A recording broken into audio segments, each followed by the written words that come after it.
हाय, आपके साथ मैं हूं Surabhi Sharma. India TV YouTube channel subscribe करिए, बेल आइकन दबाएं।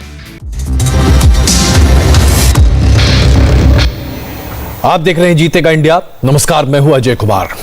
जीतेगा इंडिया में आज सबसे पहले एक बहुत महत्वपूर्ण खबर मैं आपके सामने प्रस्तुत करना चाहता हूं। यह फाइजर वैक्सीन से जुड़ी हुई है।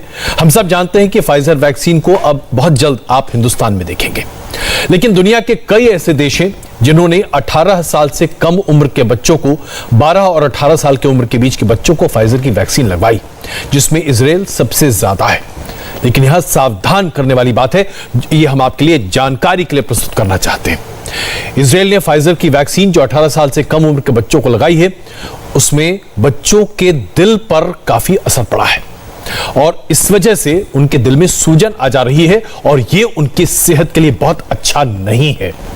जाहिर सी बात है, आप सोच रहे होंगे हम अच्छी खबरें आपको दिखाते हैं, लेकिन हम इसलिए आपको दिखाना चाहते हैं ताकि आप सजग रहें। पूरी जानकारी के बिना बच्चों को वैक्सीन लगवाने पर कतई विचार मत कीजिएगा। जिस फाइजर वैक्सीन को कोरोना वायरस का सबसे बड़ा काट माना जा रहा है, उसे लेकर इजराइल ने बहुत ही बड़ा खुलासा किया है। इजराइल ने दावा किया है कि फाइजर वैक्सीन लगाने वाले युवाओं में हार्ट प्रॉब्लम दिखी है। फाइजर वैक्सीन लगवाने वाले कई लोगों में मायोकार्डिटिस बीमारी देखने को मिली है, जिसे आम भाषा में दिल का सूजन कहा जाता है। इजराइल में फाइजर वैक्सीन लगवाने वालों में ऐसी शिकायतें आई। इसके बाद इजराइल ने बाकायदा एक आयोग बनाकर फाइजर वैक्सीन पर रिसर्च करवाई। इजरायली स्वास्थ्य विभाग ने इस रिसर्च में 50 लाख से अधिक वैक्सीन लेने वाले लोगों को शामिल किया, जिनमें से दिसंबर 2020 से मई 2021 के बीच 6 महीनों में 275 लोगों को मायोकार्डिटिस के मामले सामने आए हैं। राहत की बात यह है कि हार्ट की सूजन की शिकायत वाले ज्यादातर लोग 4 दिन में अस्पताल से ठीक होकर डिस्चार्ज हो गए। हालांकि 50 लाख के मुकाबले 275 की संख्या बहुत ही कम कही जाएगी, लेकिन वैक्सीनेशन के बाद दिल की मांसपेशियों में सूजन का पाया जाना बेशक चिंता की बात है। इजराइल में इस पर स्पेशलिस्ट की 3 टीमों के जरिए रिसर्च कराया गया है। रिसर्च में 16 से 30 साल के युवाओं में मायोकार्डिटिस होने और वैक्सीन की दूसरी डोज लेने में संबंध पाया गया। रिसर्च में यह भी देखने को मिला है कि मायोकार्डिटिस की आशंका और लोगों के मुकाबले 16 से 30 साल के युवाओं में ज्यादा देखने को मिली, खासकर वैक्सीन की दूसरी डोज लेने के बाद। हालांकि फाइजर ने ऐसे किसी लिंक से मिलने से इनकार किया है। फाइजर ने कहा है कि ऐसे मामलों की संख्या बहुत ही कम है, जिसे मायोकार्डिटिस के रूप में जाना जाता है। यह खबर हमने आपको चेताने के लिए बताई थी। अब वैक्सीन के मिक्स होने को लेकर लगातार खबरें आ रही हैं और इस पे अलग अलग शोध भी हो रहा है। हिंदुस्तान में भी बहुत जल्द अब हरी झंडी मिलने वाली है वैक्सीन मिक्स करने को लेकर। यानी कि अगर आपने कोविडशील्ड लगाई है और आपको वैक्सीन लगा लेते हैं तो क्या होगा। इसलिए आइए अब आपको बताते हैं कि ऐसी क्या नई स्टडी सामने आ रही है, क्या जानकारी सामने आ रही है कि वैक्सीन अगर आपने मिक्स कर दी तो फिर क्या होगा। तो आप इस बात को जरा गंभीरता से समझिए। वैक्सीन बहुत जल्द मिक्स करने की अनुमति हिंदुस्तान में आपको मिलने जा रही है। अब आपको हम वो लिस्ट दिखा रहे हैं देशों की जहां पर वैक्सीन मिक्स किया जा रहा है। अलग अलग डोसेज भी दिए जा रहे हैं और अलग अलग वैक्सीन भी मिक्स करके एक दूसरे को लगाया जा रहा है। इस पर यह स्टडी है। आइए सबसे पहले आपको बताएं कि वो कौन से देश हैं जहां पर यह वैक्सीन लगी है। सबसे पहले वैक्सीन मिक्सिंग पॉलिसी पे यह बात कही जा रही है कि अमेरिका ने फाइजर की वैक्सीन और मॉडर्ना वैक्सीन को 28 दिन के गैप के बाद मिक्स करने की इजाजत दे दी है। यानी कि 2 अलग वैक्सीन है, आप मिक्स कर सकते हैं। दूसरी बात ब्रिटेन की है। ब्रिटेन ने कहा है कि पहली वैक्सीन का स्टॉक अगर खत्म हो जाता है तो कोई भी दूसरी वैक्सीन आप लगा सकते हैं। यह ब्रिटेन में लागू कर दिया गया है। हालांकि वहां मई में ऑक्सफोर्ड यूनिवर्सिटी की अगुवाई में एक रिसर्च कराई जा रही है और उसके शुरुआती जांच के नतीजे से यह पता चला है कि एस्ट्राजेनेका की वैक्सीन के बाद फाइजर की डोज देने से कभी कभी साइड इफेक्ट्स आते हैं, लेकिन अभी वहां पर चालू है और आप देख सकते हैं कि वहां वैक्सीन मिक्स की जा रही है। कनाडा में एस्ट्राजेनेका वैक्सीन की पहली डोज को फाइजर या मॉडर्ना के साथ मिलाकर मिक्स करके देने की बात कही जा रही है। पहली डोज अगर मॉडर्ना या फाइजर की है तो दूसरी डोज आप किसी और वैक्सीन की ले सकते हैं। यह कनाडा में है। चीन ने भी अप्रैल में ट्रायल करने के बाद यह बताया है कि वो वैक्सीन को मिक्स करने की तरफ आगे बढ़ रहा है। वैक्सीन की एफिकेसी बढ़ जाती है, डोज मिक्स करने से बेहतर हो जाता है। फ्रांस के टॉप हेल्थ एडवाइजरी बोर्ड ने सिफारिश की है कि 55 साल से कम उम्र के लोगों के लिए अगर उन्हें एस्ट्राजेनेका वैक्सीन दी जा रही है तो उसके बाद mRNA की वैक्सीन अगर आप देते हैं दूसरे बेस की तो आपको उससे बहुत फायदा होता है। रूस में हालांकि वैक्सीन मिक्सिंग पर अभी पूरी तरह से रोक है। यहां पर एस्ट्राजेनेका और स्पुतनिक वी वैक्सीन के मिक्स करने पर ट्रायल चल रहा था, लेकिन अब उस पर रोक लगा दी गई।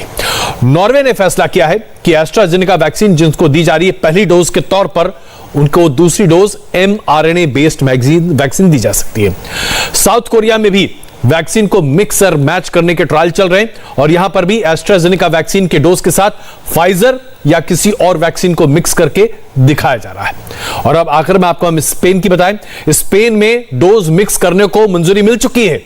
60 साल से कम उम्र के लोग जो पहले एस्ट्राजेनेका वैक्सीन लेते हैं, दूसरी डोज वो फाइजर की ले सकते हैं या कोई अन्य वैक्सीन ले सकते हैं। स्पेन के रिसर्च में यह पाया गया है कि एस्ट्राजेनेका वैक्सीन को जब आप फाइजर के साथ मिक्स करते हैं तो बहुत अच्छे नतीजे आते हैं। यानी कि अब बहुत जल्द हिंदुस्तान में भी वैक्सीन मिक्सिंग को लेकर अनुमति मिल जाएगी और इससे फायदा होगा। अमेरिका और भारत के डॉक्टरों के ग्रुप ने एक जबरदस्त ऑनलाइन मैप लॉन्च किया है और यह हम आपको इसलिए बताना चाहते हैं क्योंकि इससे आपको बहुत फायदा होने वाला है। madadmaps.com, नोट कीजिए इस वेबसाइट को, madadmaps.com। आप जैसे ही इस वैक्सीन पर जाएंगे, हिंदुस्तान के किसी भी शहर, किसी भी राज्य, किसी भी कस्बे में कोई भी अस्पताल हो, वहां पर बेड खाली है कि नहीं, वहां पर किस तरह का बेड नहीं, ऑक्सीजन बेड है, इसकी पूरी, और यह बात मैं इसलिए कह सकता हूं क्योंकि इसको मैंने खुद ट्राई किया है। देखिए, हम आपके सामने यह प्रस्तुत करते हैं। यह ट्रायल अब से बस कुछ ही देर पहले मैंने इसे किया है madadmaps.com पर। देखिए इसको। जैसे ही आप madadmaps.com पर जाएंगे, आपको सबसे पहले यह दिखाई देगा जहां ऊपर लिखा होगा maps.projectmadad.com और उसके बाद आपको भारत का नक्शा दिखेगा। इसका मतलब यह है कि देखिए ये कौन कौन सी जगह है जहां पर आपके लिए अस्पताल में बेड्स उपलब्ध हैं। तो आइए सबसे पहले हम बात करते हैं दिल्ली। तो दिल्ली पर हमने क्लिक किया। हम दिल्ली पर, यहां हमने देखा कि भाई दिल्ली में कितनी जो बर्थ्स हैं या कितनी बेड्स अवेलेबल हैं। आप इसको आगे बढ़ते चले जाइए और ये हम दिल्ली के पूरे मैप पर सामने आ गए हैं। आप देखिए, आपको पता चलता जाएगा कि दिल्ली में कहां कहां कौन कौन से हॉस्पिटल्स हैं। तो आइए इस पर हम चेक करते हैं कि क्या यहां पर बेड्स उपलब्ध हैं कि नहीं। ये हम पीतापुर इलाके में पहुंच गए हैं और ये आप देखिए दिल्ली की में तमाम जगह जहां जहां पर उपलब्ध हैं बेड्स, उसके बारे में पूरी जानकारी है और हम अब सीधे आपके सामने प्रस्तुत कर रहे हैं आंकड़ा, जिससे अब पता चल जाएगा कि क्या क्या अस्पताल हैं और उन अस्पताल पर आप कैसे बेड्स तय कर सकते हैं। सर गंगाराम अस्पताल, यहाँ पर कितने बेड्स उपलब्ध हैं ये आपके सामने पूरी तरीके से उपलब्ध हो जाएगा। सर गंगाराम अस्पताल में आईसीयू में 20 बेड हैं, वेंटिलेटर 10 बेड हैं, ऑक्सीजन के बेड 51। फोन नंबर कहाँ है, रियल टाइम जानकारी आपको मिलेगी। इस खबर को पढ़ते हुए मुझे बड़ा अफसोस हो रहा है और वो इसलिए क्योंकि हमारे देश में कोरोना की वजह से ऐसे कई बच्चे हैं जो आज अनाथ हो गए। ऐसा माना जा रहा है कि तकरीबन 9,500 बच्चे हैं पूरे देश भर में जो अनाथ हैं। अगर सिर्फ उत्तर प्रदेश की बात करें तो 2,500 ऐसे बच्चे हैं जिन्होंने कोरोना काल के इस दूसरे वेव में अपने माता पिता दोनों को खो दिया है। ऐसे बच्चों की परवरिश करने के लिए भारत सरकार तो आगे आई है। प्रधानमंत्री केयर्स फंड ने चाइल्ड योजना के तहत बच्चों को सहायता राशि देने की बात कही है। अनाथ बच्चों की पढ़ाई का खर्चा भी उठाया जाएगा। साथ ही 18 साल होने के बाद उन्हें छात्रवृत्ति मिलती रहेगी और 23 साल की जब वो उम्र तक पहुंचेंगे तो उन्हें 10 लाख रुपए मिलेगा, जिससे वो अपने भविष्य को सुधार सकें। राज्य सरकारों ने भी अनाथ बच्चों के पालन पोषण का जिम्मा उठाया है। ऐसे में बच्चों के पालन पोषण, पढ़ाई लिखाई, इन तमाम चीजों को लेकर काफी कुछ किया जा रहा है। लेकिन ऐसे में तारीफ करनी पड़ेगी साध्वी ऋतंबरा की। बिना किसी जान पहचान के, बिना किसी भी लाग लपेट के अनाथ बच्चों की मदद के लिए जिस तरह से ये हाथ आगे बढ़ा रही, काश देश के बाकी लोग भी ऐसा ही करें।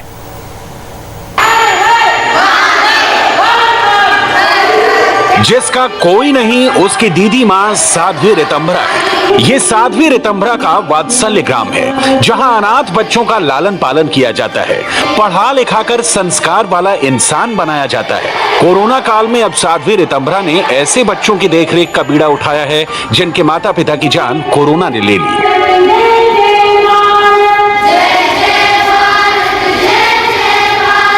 अब देश के अंदर इतनी बड़ी विपत्ति आई है और वात्सल्य ग्राम जो है वो बच्चों को संभालता है।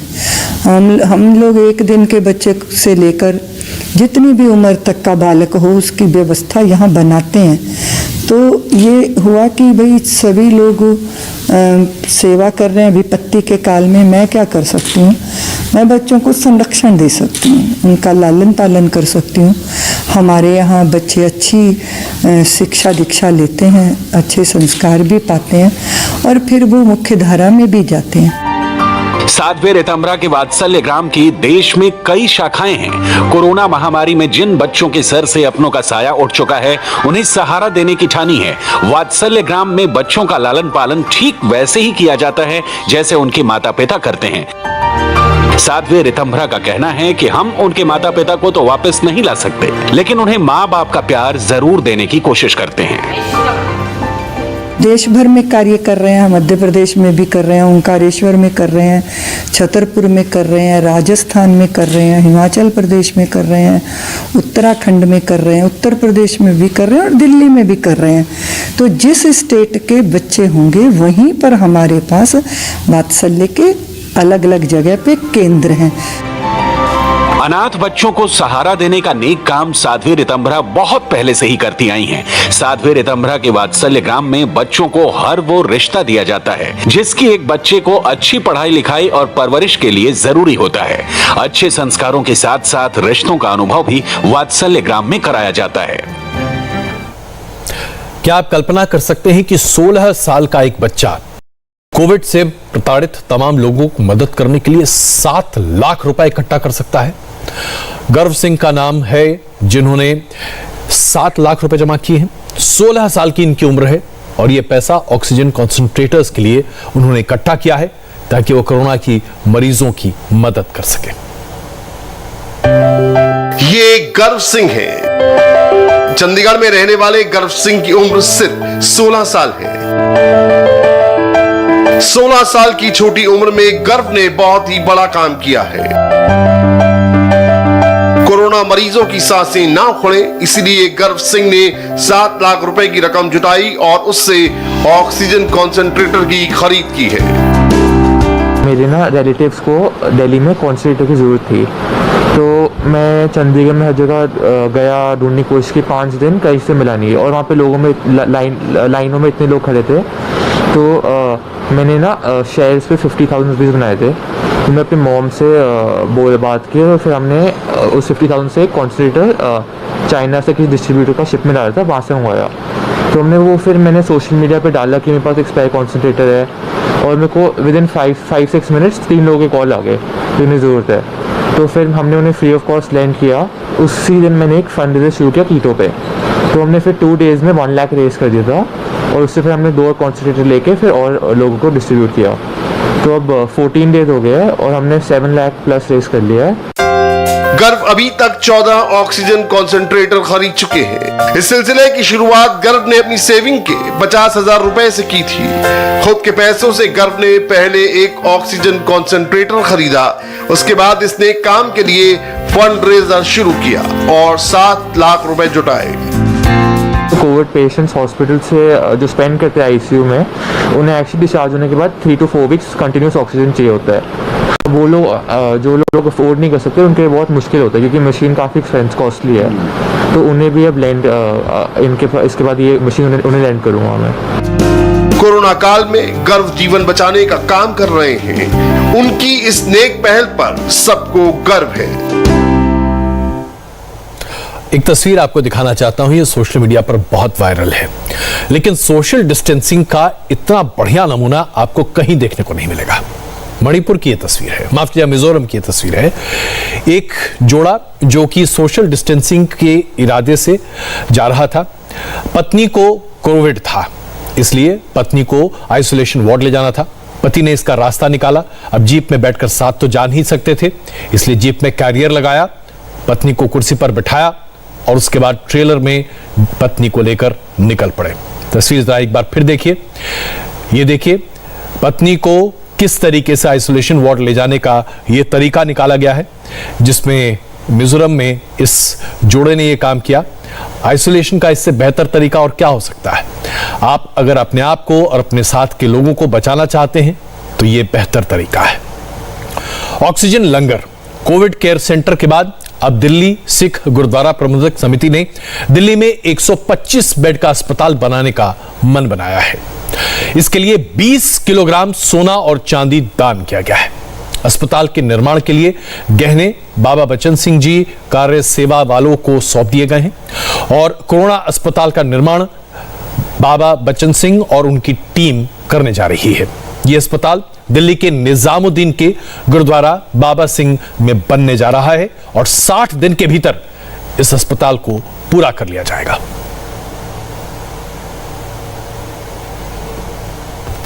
ये जो हमारा सोना चांदी ट्रेजर है, ये मानवता की सेवा के लिए। आज लोगों की जानें बचानी जरूरी हैं, इसलिए हमारी कमेटी ने फैसला किया कि 125 बेड का हॉस्पिटल हम बनाएंगे, 60 दिन के रिकॉर्ड टाइम में बनाएंगे, थर्ड वेव के आने से पहले बनाएंगे, बच्चों के आईसीयू के साथ बनाएंगे। इसके अंदर 35 बेड का आईसीयू है 125 में से, और चिल्ड्रन वार्ड्स है, लेडीज वार्ड है। और इसमें खूबी क्या है कि वर्ल्ड वाइड हमें इससे लोगों से हमें इसकी सहायता मिल रही है। यहाँ तक कि फ्रांस गवर्नमेंट ने भी हमें ऑक्सीजन प्लांट लगा के दिया है, जो कि 2.5 मेट्रिक टन का है, और नोवा एयर का बेस्ट प्लांट हमें भेजा है। इसी तरह कनाडा गवर्नमेंट हमारी हेल्प कर रही है, ऑस्ट्रेलिया गवर्नमेंट ने हेल्प कर रही है, अमेरिका ने, न्यूयॉर्क ने हमें बेड्स और वेंटिलेटर भेजने के लिए और बेड वेंटिलेटर CPAP BPAP भेजने के लिए सामान भेजा है। हमें हर वर्ल्ड वाइड इसकी बहुत बड़ी सपोर्ट मिल रही है। ये हॉस्पिटल के अंदर हर वो फैसिलिटी होगी जो कोविड के लिए है, उसके बाद इसको जनरल हॉस्पिटल के रूप में रन किया जाएगा। तो आपने देखा किस तरह से दान किया जा रहा है और दान से एक पूरा हॉस्पिटल तैयार किया जा रहा है। काश इसी तरीके से देश के कोने कोने में सभी जगहों पर हम अस्पताल बना पाए ताकि कोरोना की इस महामारी से अपने आप को बचा सकें। कोरोना की वजह से जान गंवाने वाले कर्मचारियों के परिवार को किस तरीके से राहत दी जा रही, रिलायंस इंडस्ट्रीज क्या कर रहा है, बताएंगे एक छोटे से ब्रेक के बाद। हाय, आई एम सुरभि शर्मा। खबरों से अपडेट रहने के लिए India TV YouTube channel subscribe करिए, साथ में बेल आइकन जरूर दबाएं। जुड़े रहें इंडिया टीवी के साथ।